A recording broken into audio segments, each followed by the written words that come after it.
श्री संत सद्गुरू बाळूमामा प्रसन्न. आज बाळूमामा तुमच्या घरातील प्रत्येक व्यक्तीचे मुलाबाळाचे संरक्षण करणार आहेत आणि मोठ्या दुःखातून तुम्हाला बरं करणार आहेत.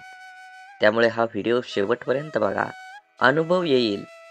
त्याआधी आपल्या चॅनलला सबस्क्राईब करा आणि बाजूला असलेली घंटी दाबा. आज मामा तुमच्या जीवनात आनंद भरण्यासाठी आले आहेत. त्यामुळे मामांकडे दुर्लक्ष करू नका. मनापासून ऐका, निर्मळ मनाने ऐकाल तर मोठा अनुभव येईल. आज मामांना तुमची काळजी वाटत आहे, म्हणून मामा म्हणतात, तुम्हाला सावध करायला आलो आहे. मामांच्या भक्तांनो, आपल्या व्हिडिओला फक्त एक लाईक करा आणि कमेंटमध्ये श्री संत सद्गुरू बाळूमामा लिहा, भाग्यवान ठराल. म्हणून आज हा संदेश शेवटपर्यंत ऐका. कुठल्याही माणसाला लोभ, मोह टाळून जगणं अवघड असतं, हे वास्तव आहे. असं असलं तरी त्यावर नियंत्रण ठेवून आनंदी जीवन जगणं सहज शक्य असतं. आजच्या युगात पैसा हाच जगण्याचा आधार बनलाय. त्यामागे धावण्याची प्रवृत्ती ही सगळ्यांचीच असते, पण त्यात आपण इतके स्वतःला गुंतून घेतो की जगणं विसरूनच जातो. संसारात आसक्ती असतेच किंवा मनात सक्तीही असते, म्हणून बाकीच्या सुखाचे क्षण मात्र कधी अलगद निसटून जातात ते कळत नाही. एकीकडे पाहिजे त्या भौतिक सुखाने जीवन सजवत असताना दुसरीकडे मात्र खऱ्या सुखाला पारखे होत जातो. जीवनाचा खरा आनंद ह्या छोट्या छोट्या गोष्टीत असतात. आपण मात्र सुखाच्या मृगजाळामागे धावत राहतो. जगणं उजळून टाकणारा हिरा शोधत असताना मात्र काचेचे तुकडे हाती उरतात, हे सत्य स्वीकारणं अवघड जातं. घर नावाची व्यवस्था कधी विस्कळून जाते हे कळत नाही, म्हणून मर्यादित अपेक्षेत जीवन जगणं कधीही सुखावह असतं. विनाकारण जास्त अपेक्षांचं ओझं लादून घेऊन स्वतःबरोबर कुटुंबाचीही वाताहत करणं शहाणपणाचं नसतं. हे ज्या दिवशी उमजल त्या दिवसापासून खऱ्या आयुष्याला सुरुवात होईल, हे मात्र नक्की. जीवनाचं सर्वोच्च ध्येय इतरांना आनंद देणं हाच आहे. कोणतीही गोष्ट देण्याने कमी होत नाही, याउलट देण्यामुळे दुवा मिळतो. म्हणूनच महान कवी विंदा करविंदकर म्हणतात, देणाऱ्याने देत जावे, घेणाऱ्याने घेत जावे. आनंद देण्यामुळे खूपच झळाळून उठतो. शेजाऱ्यांचा मुलगा एखाद्या स्पर्धा परीक्षेत प्रथम आला तर घरी जाऊन दिलखुलासपणे त्याला एखादा पेन अथवा बिस्किट पुडा देऊन अभिनंदन करावं. कार्यालयात एखाद्या सहकार्याने उत्कृष्ट शर्ट प्रदान केला असेल तर त्याला कॉम्प्लिमेंट नक्की द्यावी. कोणी मदत केली तर कृतज्ञतेने धन्यवाद मानावे. हे सगळे करण्यात कमीपणा नाही ना. उलट आपली वागणूक, कार्यपद्धत, प्रतिक्रिया हे सगळं स्वच्छ असावं, निर्मळ असावं, दिलखुलास असावं. तिरस्कार शब्द, मस्तयुक्त कृती, अहंकारग्रस्त वागणूक या बाबी वातावरण दूषित तर करतातच, मात्र आनंदाला बाधा आणतात. दुसऱ्याला देण्याने आनंद वाढतो आणि मग आनंद वाढण्याचा मोह जडतो. दुसऱ्यांचं दुःख वाटून घेताना त्याच्या चेहऱ्यावर चिंतामुक्ती दिसते. त्यामुळे मिळतो तो आनंद होय. आनंद मिळण्यासाठी, वाटण्यासाठी आणि निर्माण करण्यासाठी कुठं लांब जाण्याची गरज नाही. आपल्या आजूबाजूलाच आनंदाचा झरा निखळ वाहत असतो. फक्त त्याचं थोडंसं तुषार आपल्या वाट्याला कसं येतील, कौशल्य आत्मसात करायला हवं. माणसातला माणूस जाणला की मन एकरूप होतात. त्यातून अंतर्बाह्य आनंद प्राप्तीचा आनंद खुला होतो. एकदा हे गुपित कळालं की चारही दिशा व्यापून उरतो तो केवळ आनंद. आणि प्रत्येक सकाळ हा संदेश शेवटपर्यंत ऐका आणि असेच बाळूमामांचे संदेश आपल्यापर्यंत पोहोचण्यासाठी पहिल्यांदा व्हिडिओला लाईक करा. चॅनलवर नवीन असाल तर चॅनलला सबस्क्राईब करून शेजारील बेल आयकॉन नक्की प्रेस करा, जेणेकरून येणारे असेच बाळूमामांचे व्हिडिओ आपल्याला सर्वात अगोदर भेटतील. बाळूमामा म्हणतात, जीवनाची खरी सच्चाई आहे की लोकांच्या अपेक्षांचा अंत कधीच होत नाही. तुम्ही थोडं चुकलात किंवा त्यांना मदत करण्याचं थांबला की तुम्ही मागे केलेली मदत विसरून तेच तुमची निंदा सुरू करतात. तुम्ही तुमचं कर्म करत चला. कोणाला संतुष्ट करण्याचा प्रयत्न करू नका, कारण कोणीच तुमच्याकडून कायमस्वरूपी संतुष्ट होणार नाही. आयुष्यात आलेल्या एका दुःखामुळे आपण जर हताश होऊन बसलो तर पुढे आयुष्यात येणारी सुख आपल्यावर रुसून निघून जातील. त्यामुळे जीवनातील प्रत्येक क्षण हा अमूल्य आहे, तो आनंदाने जगा. तुम्ही कितीही चांगले वागण्यात व्यस्त असला तरी दुनिया मात्र तुमच्या चुका शोधण्यात नक्कीच व्यस्त असते. असेच बाळूमामांचे संदेश आपल्यापर्यंत पोहोचण्यासाठी पहिल्यांदा व्हिडिओला लाईक करा. चॅनलवर तुम्ही नवीन असाल तर चॅनलला सबस्क्राईब करून शेजारील बेल आयकॉन नक्की प्रेस करा आणि बाळूमामा प्रसन्न कमेंटमध्ये लिहायला विसरू नका. तुमच्यावर आणि तुमच्या कुटुंबावर बाळूमामांची कृपादृष्टी अखंड राहील. पूर्णविराम म्हणजे शेवट नाही, कारण आपण त्यानंतर नवीन वाक्य लिहू शकतो. त्याचप्रमाणे जीवनात अपयश आलं तर तो खरा शेवट नसतो, तर ती नवी यशाची सुरुवात असते. देवाकडे पाठ असताना तुम्ही काय वागता आणि देवासमोर उभा राहून तुम्ही काय मागता यावर बऱ्याच गोष्टी अवलंबून असतात. जे घडतं ते चांगल्यासाठी. फरक फक्त एवढाच असतो की ते कधी आपल्या चांगल्यासाठी घडत असतं तर कधी दुसऱ्याच्या चांगल्यासाठी. गोष्ट संस्काराची आहे. कोणी दगड मारायला शिकवतात तर कोणी सन्मान आदर करायला. समाधानाने तोच हसू शकतो जो दुसऱ्यांचे वाईट कधीच करत नाही आणि चिंताही नाही, आणि तेच चांगले झोपू शकतात जो इतरांच्या चांगल्याचाच नेहमी विचार करतो. मनात चांगले विचार हे सर्वात स्वस्त औषध आहे. माणूस वाईट कधीच नसतो. माणसावर जी परिस्थिती येते ती वाईट असते. ते चांगल्या कर्माने बदललं जाऊ शकतं. वाईट प्रसंगी साथ देणारी माणसं, मग ते नातेवाईक असोत वा नसो, हीच खरी आपली माणसं असतात. जीवनात वादळं देखील आवश्यक आहेत. तेव्हाच कळतं कोण हात सोडून पळून जातं आणि कोण हात धरून चालतं. तुम्ही चांगले आहात की वाईट याचा विचार कधीच करू नका, कारण जेव्हा लोकांना तुमची गरज असते तेव्हा तुम्ही चांगले असता आणि जेव्हा त्यांना गरज नसते तेव्हा तुम्ही वाईट असता. तुमचा आजचा संघर्ष हाच उद्याचा तुमची ताकद निर्माण करतो. यश मिळवायचेच असेल तर स्वतःवर काही बंधनं घाला. इतरांच्या पावलावर पाऊल ठेवण्याऐवजी असे काहीतरी करा जेणेकरून लोक तुमच्या पायावर पाऊल टाकतील. लोकांना वाटणाऱ्या एका रात्रीत मिळणाऱ्या यशासाठी कित्येक तरी वर्ष संघर्ष करावा लागतो. हरण्याची काळजी आणि जिंकण्याची महत्त्वाकांक्षा न बाळगता प्राण प्राणाला लावून लढावं म्हणजे विजय तितकाच आनंददायी होतो, आणि पराभव झालाच तर तो तितकासाच बेचत नाही. खोटं बोलून तात्पुरती माणसं जमवता येतील, पण पारदर्शक राहून दीर्घकाळ माणसं कमवता आली पाहिजेत, तरच माणूस जिंकला म्हणता येईल. म्हणून जीवन जगत असताना नेहमी माणसानं मानवता धर्म पाळला पाहिजे. जीवन हे खूप क्षणभंगूर आहे, त्याचा परिपूर्ण आनंद घेतला पाहिजे. असेच बाळूमामांचे संदेश आपल्यापर्यंत पोचण्यासाठी पहिल्यांदा व्हिडिओला लाईक करा. चॅनलवर नवीन असाल तर चॅनलला सबस्क्राईब करून शेजारील बेल आयकॉन नक्की प्रेस करा, जेणेकरून येणारे असेच बाळूमामांचे आशीर्वादाचे व्हिडिओ आपल्याला लवकर भेटून जातील. आणि कमेंटमध्ये बाळूमामा प्रसन्न लिहायला विसरू नका. व्हिडिओ आवडला तर नक्कीच तुम्ही जास्तीत जास्त शेअर करा. आपणच पेरलेल्या कर्माचं जेव्हा एक मोठं झाड होतं आणि ते झाड आपल्याला कर्माचं फळ द्यायला लागतं, तेव्हा ते फळ गोड असो की कडू खावावंच लागतं.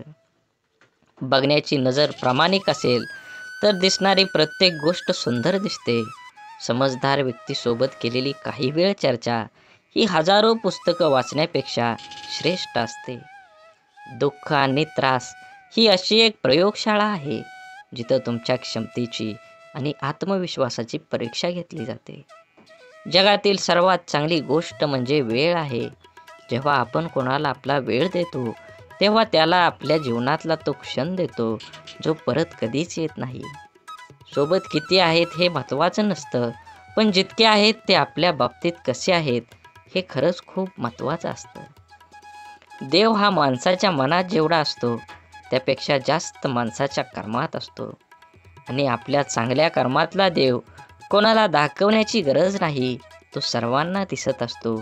म्हणून मंदिरातला देव एक वेळ टाळला तरी चालेल, पण कर्मातला देव कधीही टाळू नका. सुखासाठी धडपड हवी, पण त्या सुखाला कुठंतरी समाधानाची सीमा असावी. आपलं आयुष्य इतकं छान, सुंदर आणि आनंदी बनवायचं की निराश असलेल्या व्यक्तीला आपल्याला पाहून जगण्याची नवीन उमेद मिळेल. आधार शोधण्याच्या नादात तुमचं मन गहाण ठेवू नका, नाहीतर दुःख व्याजासकट तुमचा हिशोब घेतं. इतरांकडून कमीत कमी अपेक्षा आणि स्वतःकडून जास्तीत जास्त तडजोड या दोनच गोष्टी प्रत्येकाचं जीवन आनंदी आणि यशस्वी बनवू शकतात. यशस्वी भरपूर जण असतात, परंतु समाधानी फार कमी असतात. यश हा जरी तुमच्या कर्तृत्वाचा विजय असला, तरीही समाधान हा तुमच्या मनाचा विजय असतो. छापलेली पुस्तकं वाचल्याने खरे ज्ञान मिळत नाही, अनुभवाचे पुस्तक वाचल्याने खरे ज्ञान मिळते. कारण छापलेल्या पुस्तकांचे लेखक अनेक असतात, पण अनुभवाच्या पुस्तकाचे लेखक आपण स्वतः असतो. उंच शिखरावर जरूर चढावं, पण जगाने आपल्याकडे पाहावे म्हणून नाही, तर शिखरावरून आपल्याला जग पाहता यावं म्हणून. समुद्रातील तुफानापेक्षा मनातील वादळं अधिक भयानक असतात. म्हणून मनातल्या गोष्टी जवळच्या व्यक्तींना नक्की सांगा, कारण त्याने मन हलकं तर होईलच, पण लढण्याची ताकद पण येईल. यशस्वी होण्याचे सगळे मंत्र मेहनत या शब्दाने सुरू होतात. आपुलकीच्या माणसांसाठी, ज्याला आईबापाच्या कष्टाची जाणीव असते ना, तो कधीच वाईट मार्गाला जात नाही.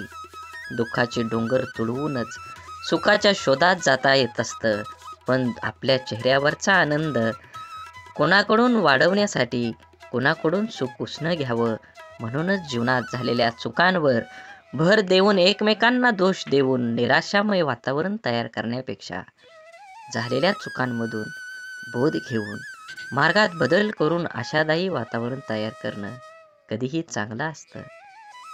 साखर अंधारात खाल्ली किंवा प्रकाशात खाल्ली, ती गोड नेहमीच असते. तसंच चांगलं कर्म नकळत जरी केलं, तर त्याचं फळ नेहमी तुम्हाला गोडच मिळणार आहे. सत्य हे पाहणाऱ्याच्या किंवा ऐकणाऱ्याच्या इच्छेनुसार विचार कधीच करत नसतं. ते नेहमी जसं असतं तसंच पुढं येत असतं, अगदी उगवत्या सूर्यासारखं. बुद्धीचा वापर करण्यापेक्षा तुम्ही कधीतरी मनाचा वापर करणारी लोक चांगलीच असतात. कारण बुद्धीचा वापर करणारी आधी स्वतःचा विचार करतात, पण मनाचा वापर करणारी लोक मात्र आधी दुसऱ्यांचा कसं चांगलं होता येईल याचाच विचार करतात. स्वाभिमान जिवंत असलेला माणूस कधीच दुसऱ्यावर अवलंबून नसतो. अहंकाराच्या बंगल्यात कधी जायचं नाही आणि माणुसकीच्या झोपडीत जायला कधी लाजायचं नाही. वाणी, वागणूक आणि विचार हे आपल्या स्वतःचं उत्पादन आहे. आपण जितका उच्च दर्जा राखू, तेवढी उत्तम किंमत आपल्याला मिळणार आहे. प्रत्येक मनुष्याच्या जीवनात जीव लावणारे शब्द आयुष्य घडवतात, तर जिव्हारी लावणारे शब्द आयुष्य बिघडवतात. शब्द, प्रेम, प्रेरणा, यश, नातं तसेच आयुष्यभर आणि आयुष्यानंतरही मनामनात जपणारी भावना देतात. शब्दांचे मोल जपले की आपले आयुष्य अनमोल होतं. दवाखाना कितीही मोठा किंवा चांगला असू द्या साहेब, पण मनावर झालेला घाव कोणत्याही रिपोर्टमध्ये कधीही दिसत नाही. मरण सर्वांना येतच असतं, पण तोपर्यंत जगायचं कसं याचं उत्तर फक्त लढणाऱ्यालाच माहीत असतं. देणारा हा कायम सर्वश्रेष्ठ असतो, मग तो आधाराचा शब्द असो किंवा संकटात दिलेला मदतीचा हात. जीवनात काही प्रसंगी पैशाची नाही, तर आधाराची गरज असते व यावेळी आधार देणारी व्यक्ती सर्वश्रेष्ठ ठरते. सुख कणभर गोष्टीमध्ये लपलेलं असतं, फक्त ते मनभर जगता आलं पाहिजे. आयुष्य हसत खेळत जमलं पाहिजे असं म्हणतात, पण काही खेळणी काही लोक लहानपणीच विसरून जातात आणि हसणं हळूहळू वाढत्या जबाबदाऱ्यामध्ये दबून जातं. निर्णय चुकला तरी हरकत नाही, स्वतःवर विश्वास असला की जीवनाची सुरुवात कुठूनही करता येते. आपल्या हाताने जर कोणतं चांगलं काम झालं, तर तो दिवस खूप चेहऱ्यावर आनंद देऊन जातो. आयुष्यात येणारी प्रत्येक व्यक्ती कळत न कळत काहीतरी शिकवून जाते. काही कसं वागायचं ते शिकवतात, तर काही कसं जगायचं ते शिकवतात. तसेच जीवनात कठीण परिस्थितीसुद्धा एका वॉशिंग मशीनसारखी आहे. जी माणसाला आपल्याला खूप टक्कर मारते, गोल फिरवते आणि पिळते सुद्धा. पण जेव्हा आपण त्यातून बाहेर येतो, तेव्हा आपलं व्यक्तिमत्व पहिल्यापेक्षा अधिक स्वच्छ, चांगलं आणि चमकदार असतं. मनापासून लिहिलेल्या गोष्टी मनाला स्पर्श करून जातात. त्या नेहमीच काहीतरी वेगळं बोलून जातात. काही माणसं भेटून बदलत असतात आणि काही माणसांना भेटून आयुष्य बदलत असतं. म्हणून जीवनात बदल हा नक्कीच गरजेचा आहे. तुम्ही काय कमवणार आहे, तुम्ही काय कमवलं आहे, ह्यापेक्षा तुम्ही काय दान केलं आहे, हे सर्वात महत्त्वाचं आहे. भिंतीवरील सुंदर फोटो भार खिळा सांभाळतो, परंतु लोक कौतुक खिळ्याचं करतील किंवा टांगलेल्या फोटोचंच करतात. जीवनाचं देखील असेच असतं. केलेल्या कामाचं श्रेय तुम्हाला मिळेलच असं नाही. दोन गोष्टी कधीच संपू देऊ नका. मनाचं बालपण आणि अंतःकरणातील देवपण. हे संपलं की माणूस संपला. स्वभाव असा ठेवला की जीवनात भेटलेली प्रत्येक व्यक्ती आपल्याला आयुष्यभर विसरली नाही पाहिजे. मोबाईलचा वापर दूरदर्शन पाहण्यापेक्षा जास्त घातक आहे. मोबाईल तुम्ही इतका जवळ धरता, एकटक पाहता की त्यामुळे त्याचा दृष्टीवर परिणाम होतो. मानेचा शिरा, पाठ, कंबर या सर्व अवयवावर ताण येतो. या सर्वांचा जास्त घातक परिणाम चेतासंस्थेवर होतो. मेंदूवर विपरीत परिणाम होतो.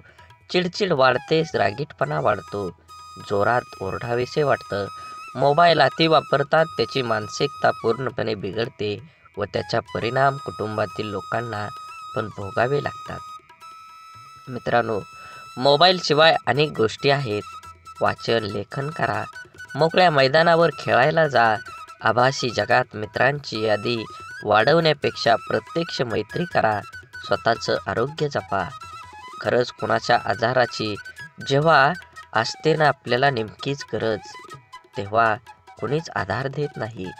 मग बाकी नेहमीचंच आहे ना मी पाठीशी म्हणणारे खूप असतात. कोणतीही समस्या स्वतःच सोडवावी लागते. म्हणून कुणावर अवलंबून राहण्यापेक्षा स्वावलंबी बनावं. विचारांचा प्रभाव मनावर पडतो, मनाचा प्रभाव शरीरावर पडतो, शरीर आणि मन या दोन्हींचाही प्रभाव जीवनावर पडत असतो.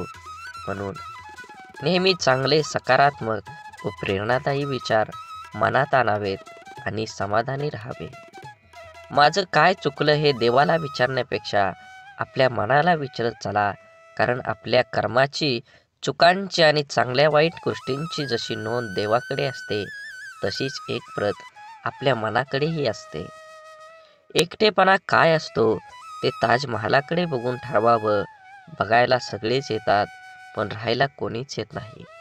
म्हणून आपुलकीच्या माणसांसाठी नक्कीच वेळ द्या. वेळ काढून तुमच्या जीवनाशी, त्या नात्याचं गोड नातं टिकवा. शांततापूर्ण आयुष्याचे दोनच नियम आहेत. अपयशाचं दुःख हृदयात पोचू द्यायचं नाही आणि यशाचा अहंकार मेंदूपर्यंत जाऊ द्यायचा नाही. अनुभवाने एक शिकवण दिली आहे. कुणाच्या चुका होणेवा शोधत बसू नका. नियती बघून घेईल, हिशोब तुम्ही करू नका. काही जिंकणं बाकी आहे, काही हरणं बाकी आहे. अजूनही आयुष्याचं पूर्ण सार बाकी आहे. आपण चाललोय आपल्या ध्येयपूर्तीकडे. आपण पहिल्या पानावर आहोत. अजून संपूर्ण पुस्तक बाकी आहे. पूर्ण विश्वाला सूर्यप्रकाश देणारा सूर्यसुद्धा कधी कधी ढगाने झाकला जातो. त्याला सुद्धा ग्रहण लागतं. त्याला आपण वाईट काळ म्हणतो. तो प्रत्येकाच्या वाट्याला येतो. देवसुद्धा यामधून सुटले नाहीत. सांगण्याचा उद्देश लक्षात आला ना? आपल्याला पण अशा निराशाजनक काळातून जावं लागतं, तेव्हा नाराज व्हायचं नाही किंवा खचून जायचं नाही. हा पण काळ जाईल याची खात्री बाळगून सकारात्मकता जागी ठेवायची. बाकी आपण अनुभव, जिद्द, चिकाटी ठेवायची. थोडा उशीर झाला तरी यश आपलंच असणार आहे. आयुष्य हे आनंदानं जगायचं असेल तर आहे त्या परिस्थितीत समाधानात मानावं लागेल व पुन्हा यापेक्षाही अधिक चांगल्या प्रकारे करता येते. त्यासाठी सकारात्मक प्रयत्न करावे लागतात. रोज सकाळी परमेश्वर या पृथ्वीवर सुखदुःखांची नाणी फेकत असतो. ज्याच्या हाती सुखाची नाणी पडतात तो सुखाचा व्यापार करतो, पण दुःखाची नाणी हाती पडूनही जो सुखाचा व्यापार करतो त्याला जीवन जगणं असं म्हणतात. गेलेल्या क्षणांसाठी झुरत बसण्यापेक्षा येणाऱ्या क्षणांसाठी मनमोकळं हात पुढे करा. कदाचित आयुष्य मागच्यापेक्षाही काहीतरी चांगलं घडवू शकतो. घरात दिवे असूनही निरंजनातून मिळणारा सात्विक प्रकाश हा आपल्याला अधिक प्रसन्न करणारा ठरतो. सहवासातील माणसांचं देखील तसंच असतं. अनुभव घ्यायला लाखो पुस्तकं लागत नाहीत, पण लाखो पुस्तकं लिहायला मात्र अनुभव लागतोच. विचार करण्यासाठी बोलावं लागतं असं नाही, पण बोलण्यासाठी विचार करावा लागतो.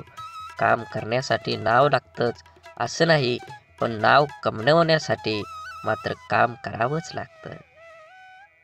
जी माणसं अशांत आहेत, सुख तिथं राहत नाही. बुद्धी कितीही चांगली असली तरी नशिबाशिवाय कर्म चांगलं नसेल तर कधीही जिंकता येत नाही. बिरबल बुद्धिमान होता, पण तो राजा होऊ शकला नाही. परिणाम काय होईल याचा विचार नंतर करा, पण जिथे चुकीचं दिसतंय त्याला विरोध करायला शिका. आपण कोणतंही काम करायला लागतो, ते जमतं किंवा जमत नाही, यश येतं किंवा अपयश येतं, स्पर्धा असते तेव्हा विजय का हार, विजय खुश होतात तर हारलेले नाराज. खरे तर दोन्हींनी प्रयत्न केलेला असतं. दोन्ही संघात गुणवत्ता असते, पण जो हारतो तो कुठंतरी कमी पडलेला असतो किंवा काहीतरी चूक झालेली असते. अर्थात पराजय जरी झाला तरी प्रयत्न केलेच असतात. त्यामुळे पराजित झाल्याने नाराज न होता आपल्या त्रुटी शोधून त्या दुरुस्त करणे हे पुढील प्रयत्नात यशस्वी होण्यासाठी महत्त्वाचं असतं. एकदा अपयशी झालो म्हणजे संपलो असं नसतं. अजून थोड्या प्रयत्नांची गरज असते. आपल्याला प्रत्येकाला खोटं बोलण्याची लोक गोड वाटतात आणि सत्य व स्पष्ट बोलणारे लोक कडू वाटतात. कारण हा निसर्गाचाच नियम आहे. गोड साखर व्याधी निर्माण करते, तर कडुलिंब हे औषध म्हणून वापरलं जातं. जीवन प्रवास हा कधी सोपा नसतो. तो सोपा आपणच करावा लागतो. कधी स्वतःच्या अंदाजाने तर कधी नजर अंदाजाने. जिथे 2 घास प्रेमाचे खाता येईल अशी पंगत आणि मन मोकळं करता येईल अशी संगत आयुष्यात लाभली तर जगण्यातील रंगत वाढत जाते. नामाने वासनेचे मूळ नाहीसे होते. म्हणून देहानं कर्तव्य करावे, मनाने स्मरणात राहावे, नामात राहावे, यात खरे कल्याण आहे. सर्व करावे पण त्याने सुखी झाले म्हणून नव्हे. नामात राहण्याने खरा आनंद होईल, तो उत्सव करून येणार नाही. क्षमा करावी लागते आणि क्षमा मागावी सुद्धा लागते. नातं टिकवायचं म्हटल्यावर कधी पुढाकार तर कधी माघारही घ्यावीच लागते. माणसानं आयुष्यात नक्की झुकावं, पण योग्य ठिकाणीच. नको तिथं झुकलं तर लोक लगेच पायदळी तुडवून मोकळं होतात. आपण केलेल्या कर्माचं जेव्हा एक मोठं झाड होतं आणि ते झाड आपल्याला कर्माचं फळ खायला लागतं, तेव्हा ते फळ गोड असो किंवा कडू, त्याचा आस्वाद घ्यावाच लागतो. बघण्याची नजर प्रामाणिक असेल तर दिसणारी प्रत्येक गोष्ट सुंदर दिसते. समजदार व्यक्तीसोबत केलेली काही वेळ चर्चा ही हजारो पुस्तकं वाचण्यापेक्षा श्रेष्ठ असते आणि ती निष्फळ ठरत नाही. निर्मितीच्या किंवा विध्वंसाची बीजं माणसाच्या मनात असतात. माणसाच्या मनाच्या शक्तीचा हाच तर दुहेरी वापर आहे. नवनिर्माण आणि नाश, सकारात्मक आणि नकारात्मक. मनाच्या सकारात्मक शक्तीच्या आधारावर जीवन ही संपूर्ण आणि परिपूर्ण होऊ शकतं. त्याच मनाच्या विध्वंसक आणि नकारात्मक प्रवृत्तीने जीवन उजाड भकास होऊ शकतं. प्रेम, करुणा, दया, संवेदनानं मन संक्रित झालं की व्यक्तीच्या जीवनाला अव्यापकतेची दिशा देतं. द्वेष, मत्सर, ईर्षेनं आणि वैर्यानं मन पेटलं की व्यक्तीचं जीवन दिशाहीन होत जातं. अगदी त्याचप्रमाणे अवघ्या समाजाचं मनच जेव्हा सामायिक द्वेष, सामूहिक मत्सर आणि सामूहिक वैरानं पेटून उठतं, तेव्हा त्या समाजाचं जीवन ही दिशाहीन होत जातं. म्हणजेच जीवन हे व्यक्तिगत असो किंवा सामूहिक, त्याचं भवितव्य अवलंबून आहे ते मनावर, आणि हे मनच माणसाला गोत्यात आणतं हे मनच माणसाला गुंत्यातून सोडवतं. हे मनच माणसाला बंधनात पाडतं. हे मनच असतं ते बंधन झुगारून मुक्त होतं. थोडक्यात माणसाच्या संपूर्ण जीवनावर मनाचाच प्रथम ताबा आहे. जीवनावर ज्या मनाचा ताबा आहे ते मन ज्याच्या ताब्यात येतं त्याचा जीवनावरही ताबा असतो. तोच खरा स्वतंत्र असतो. म्हणून सध्याचं युग हे माणसाच्या प्रगतीला अनुकूल असून सुद्धा कधी कधी नव्हे तो माणूस हतबल झाल्यासारखा झाला आहे. दररोजच्या जगण्यातलं सहजपण निघून गेलं आहे. भौतिक प्रगतीला जर सर्व काही मानलं तर अशा समस्या हा वासून समोर उभ्या टाकणारच. स्वार्थांची वर्तुळे विस्तारित जाणं आणि संवेदना हरवून जाणं हे जगण्यातलं माणूसपण संपवून टाकतात. आत्मकेंद्रित जगणं म्हणजे जेव्हा परिणाम होऊ लागतं तेव्हा आयुष्याचं परिझुंज होऊ लागतं. संस्कृती, संस्कार, परोपकार, भावना याचा अर्थ हरवून जातात. हे विश्वची माझे घर ही माऊलीची प्रार्थना अर्थहीन होऊन जाते. सध्या स्वार्थी जगण्याला, दिखाव्याला प्रतिष्ठा प्राप्त होत असल्यामुळे चांगुलपणा अडगळीत पडला आहे. गलिच्छपणाचं जगण्याचं प्रमाण झाल्यामुळं तत्व, विवेक, विचार पालापाचोळ्यासारखं अस्तव्यस्त झाले आहे. आजूबाजूचा परिसर अविचारांसारखे परिणाम झाल्यामुळे तत्व, विवेक, विचार पालापाचोळ्यासारखं अस्तव्यस्त झाले आहे. आजूबाजूचा परिसर अविचारांच्या काळजीने काळवंडून लागले की उजेड पोरका होतो. प्रत्येकाला स्वतःभोवती सुखाचा परिमळ सतत दरवळत राहण्याची ओढ लागली असल्यामुळे त्याग, समर्पण, दातृत्व या गोष्टी फक्त सांगण्यापुरत्या उरल्या. मी आणि मीच आणि संकुचित भावना जगल्यात सहजपण लयाला नेतं आहे. खरं तर मुखवटा घालून जगणं आपल्यामुळे स्वतःचा खरा चेहरा कोणता हेच आपण विसरून जात आहोत. त्याचमुळे जर आयुष्य आणखीच अवघड बनत चाललेलं आहे हे वास्तव नाकारता येणार नाही. म्हणून कर्तव्य श्रेष्ठ ही भावना की दोन शब्द वेगळे पण एकमेकांच्या बरोबरीने राहणारे, तुलना कधी करायची आणि श्रेष्ठता कशात मोजायची, कशाला आनंद द्यायचा आणि कोणाला दुखवायचं, कोणाला कळसावर चढवायचं आणि कोणाला पायदळी तुडवायचं, तर ही श्रेष्ठता कशात समजायची, कर्तव्यात की भावनेत? कर्तव्य सर्वश्रेष्ठ की भावना श्रेष्ठ हा प्रश्नच गौण ठरतो. कर्तव्य आणि भावना ह्या तराजूच्या दोन पारडे आहेत. त्याची एकमेकांची तुलनाच होऊ शकत नाही. या दोन्ही गोष्टींना आपला तोल हा सांभाळावाच लागतो.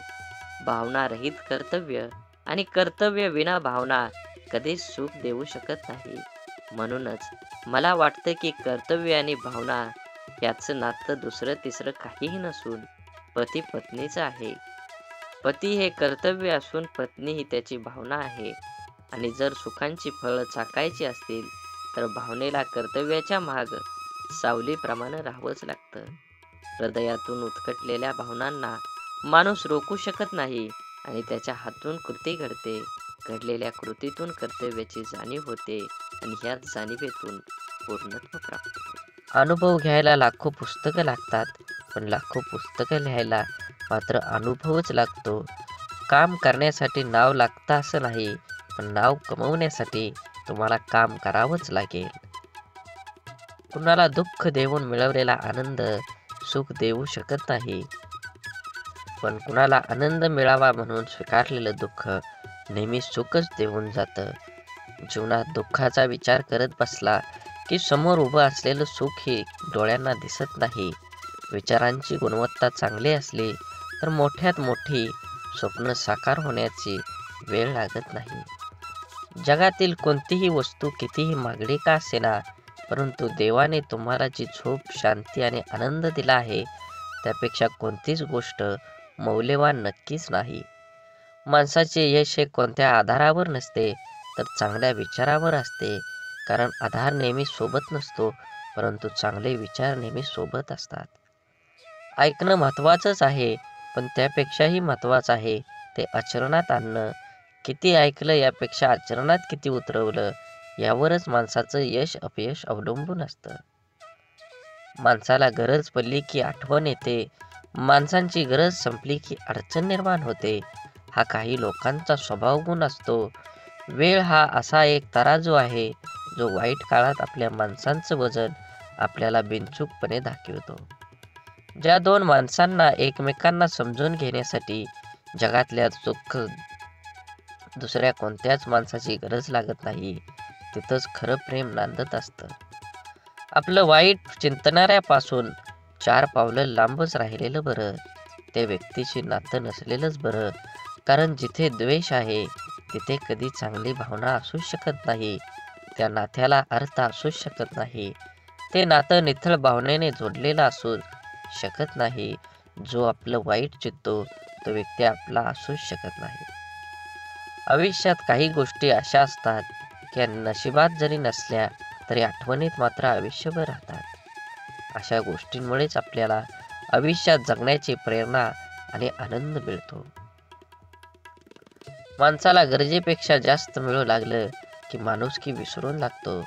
ज्या माणसाच्या मनात स्वार्थ नसतो तीच माणसं चुकीला चूक आणि बरोबरीला बरोबर म्हणायची हिंमत ठेवतात. परिस्थिती जाणीव असली की पावलं मापातच पडतात. आयुष्य आणि पुस्तकाचं व्याकरण सारखंच आहे. शब्दांची निवड चुकली की वाक्य बिघडतं आणि माणसांची निवड चुकली की आयुष्य बिघडतं. जीवनात कमीत कमी एक मित्र काचेसारखा असावा आणि एक सावलीसारखा जरूर कमवा. कारण काच कधी खोटं दाखवत नाही आणि सावली कधी साथ सोडत नाही. काळजी घेणं आणि स्वार्थाशिवाय प्रार्थना करणं हे सर्व खऱ्या नात्यांची लक्षणं आहेत. या जीवनात कधी कुणाचा काळ असतो तर कधी कुणाची वेळ असते. आज वाऱ्याने उडणारा कोरडा पालापाचोळा तर कधी कालची नयनरम्य निसर्गाची पांघरलेली हिरवळ असते. जेथे निर्मिती आहे याचे निर्माल्य सुद्धा ठरलेलं असतं. म्हणून आयुष्यातील प्रत्येक क्षणांचा आनंद घ्यायला शिका. जीवन हे क्षणभंगूर आहे, त्याला आनंदी बनवा. सुख इमानदार असतं, थेट काळजात शिरतं आणि दीर्घकाळ तुमच्या सोबत राहतं. सुख वाफेसारखं असतं, घडीभर रेंगळतं आणि बघता बघता उडून जातं. तक्रारींचा पाडा वाचणारे आयुष्यात गणित कधीच बरोबर सोडवू शकत नाहीत. प्रत्येक गोष्ट समजून सांगायची नसते, काही गोष्टी समजून घ्यायच्याही असतात. समोरचा जेव्हा आपल्याशी बोलणं टाळायला चालू करतो तेव्हा समजून जायचं असतं या नात्याला पूर्ण विराम द्यायची आता वेळ आली आहे. कारण जबरदस्तीचं बोलणं कधीच जिव्हाळा निर्माण करत नाही. काही वेदनांना शब्दांचा भारही पेलवत नाही.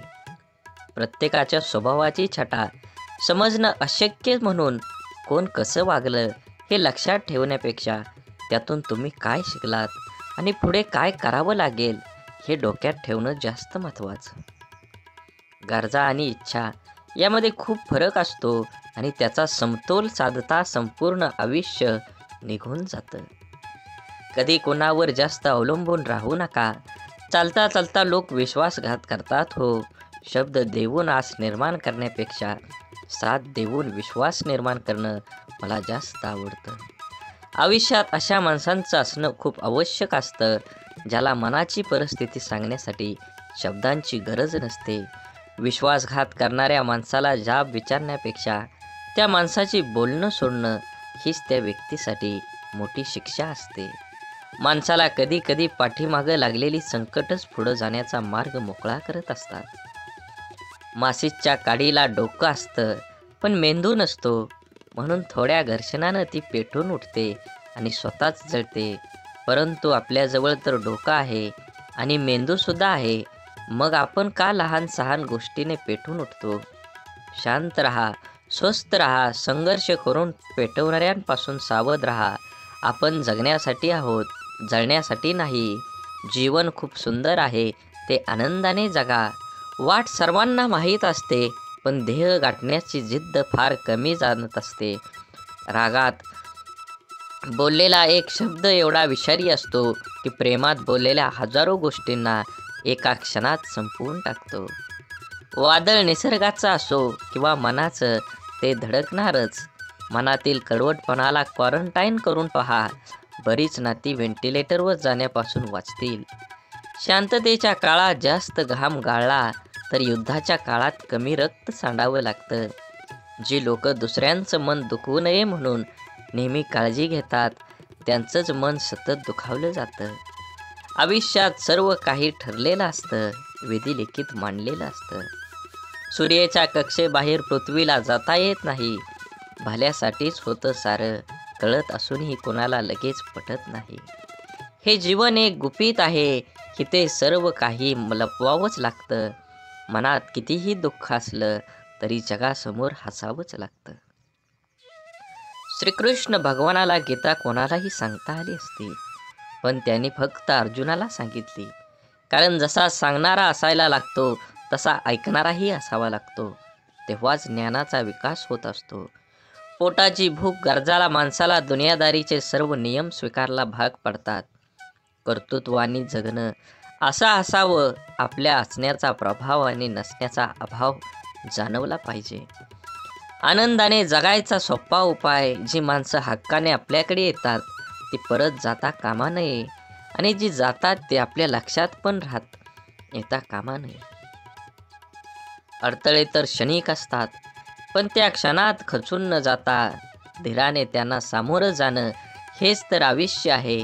जीवनात जलद गतीने मिळणारे यश अहंकार निर्माण करतात, तर उशिरा मिळणारे यश आपलं व्यक्तिमत्व तयार करतात. परकेपणाच्या दुराव्यावर आपुलकीची फुंकर घातली ना की दुरावलेली नाती जवळ येण्यास वेळ लागत नाही. सोडून दिलेल्या भावना ह्या विरघळलेल्या चॉकलेटसारख्या असतात.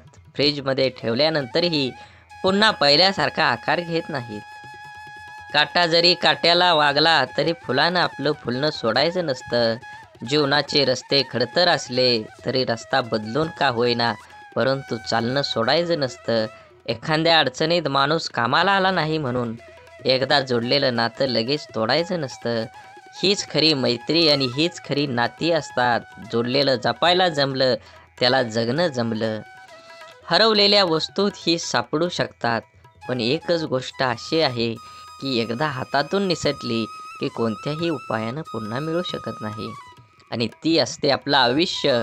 म्हणून मनसोक्त जगा. आयुष्य क्षणभंगूर आहे.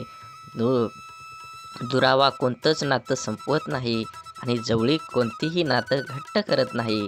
नात्याची घेतलेली काळजी आणि केलेला सन्मान यामुळेच नातं अधिक मजबूत होतं आणि टिकतं देखील. त्यामुळं नात्याची काळजी घेत राहा.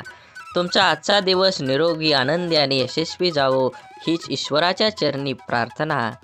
सकाळी प्रथम परमेश्वराचे आभार माना.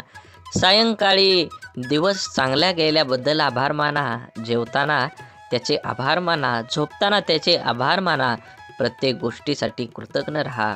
प्रार्थना ही ईश्वराबरोबर संवाद साधण्यासाठी, संपर्क करण्यासाठी आहे. हे आयुष्य एकदाच मिळतं, त्यामुळे दुसऱ्यांच्या चुका शोधून तिसऱ्यांना सांगण्यात आपलं आयुष्य व्यर्थ घालवू नका.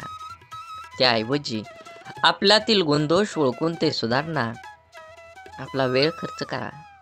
आपण स्वतःच्या मनाची स्वच्छता करून, साफ मनाने इतरांबद्दल विचार करून, जेणेकरून आपल्यामधील गुणांचा आपल्यातच अंतर्भावात करता येईल. सागराप्रमाणे दुःख असूनही मोत्यासारख्या सुखासाठी होणारी वाटचाल म्हणजे आयुष्य. विहिरीत पाणी सर्व पिकाला सारखेच असतं, तरी पण कारलं कडू, ऊस गोड तर चिंच आंबट होते. हा दोष पाण्याचा नाही तर बीजाचा आहे. तसाच भगवंत सुद्धा सर्वांसाठी सारखाच आहे. दोष मात्र तुमच्या कर्माचा असतो. विचार करण्यात वेळ घालवण्यापेक्षा प्रयत्न करण्यात दिवस घालवा. कारण विचाराने माणूस खचतो आणि प्रयत्नाने प्रगतीच्या मार्गावर पोचतो. आपण एखाद्या मागं पुढं करतो ते फक्त नातं टिकवण्यासाठी आणि समोरच्या त्याचा चांगलाच वापर करून घेतो स्वतःचा अहंकार वाढवण्यासाठी. एखाद्या व्यक्तीच्या हृदयात स्थान मिळवण्यासाठी फक्त विचार छान असून चालत नाही, तर ते विचार कृतीत उतरवण्यासाठी तत्पर राहावं लागतं. जगण्यातील वेदना कमी करायच्या असतील तर 3 गोष्टी शिकल्या पाहिजेत. 1. काहीही आपलं नाही. 2. काहीही आपलं नव्हतं. आणि 3 म्हणजे काहीही आपलं राहणार नाही. अश्रूंशी संघर्ष केल्यानंतर चेहऱ्यावर उमटलेल्या हास्य इतकं सुंदर काहीच नाही. आवड ही माणसाची कधीच बदलत नसते. मग ते तरुणपण असो नाहीतर म्हातारपण असो, बदलण्याला भाग पाडतो तीच आपली परिस्थिती होय. बोला बोला बाळूमामांच्या नावानं चांग भलं. झाडे लावा, झाडे जगवा, माती वाचवा, पाणी वाचवा, सेव्ह अर्थ. आणि मनात मामांबद्दल आणि देवाबद्दल भाव असेल तर नक्कीच चॅनलला सबस्क्राईब करून व्हिडिओला लाईक करा आणि व्हिडिओ जास्तीत जास्त शेअर करून कमेंटमध्ये बाळूमामा प्रसन्न लिहायला विसरू नका. धन्यवाद.